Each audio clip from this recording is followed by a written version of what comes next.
Сәлем достар, менің каналыма қош келдіңіздер. Бүгін сіздермен бірге үй жағдайында осындай батпақтай болып шығатын қою қатық ұйытатын боламыз.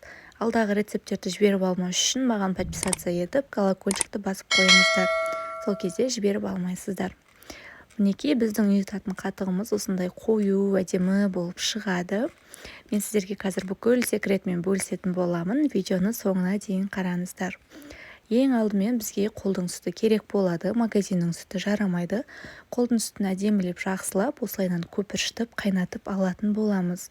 Одан кейін ол қайнаған сүтімізді суығанша қоямыз, толықтай суытпаймыз. 37-40 градусқа дейін суытамыз. Қолдарыңызды салып көргенде шыдайтындай, күймейтіндей ыстықта болу керек. Одан кейін қаймағын осылайынан алып тастап, банкілерімізді дайындап аламыз. Негізі қатықты пластмасса ыдысқа ұйытуға болмайды, тек банкіге ғана ұйытасыздар. Мен осындай магазиннің 20% қаймағымен ұйытамын. 25% жарамайды, 20% жарайды.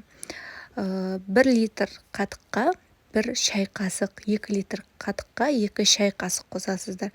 Мен бұл жерде сразу 2 литрлік банкіге ұйытатын болғасын, 2 шай қасық салып, осылайынан сүтті құйып, екеуін араластырып, ұйытқа дайындап қоятын боламын. Бұл тек 2 литрге, ұмытпаңыздар. Егер шатасып жатсаңыздар, видеоны қайтадан тыңдаңыздар. Негізінде қатықтың әдемі болып ұюы ол сүттің температурасына байланысты. Сол себепті сүттің температурасына мұқият болыңыздар.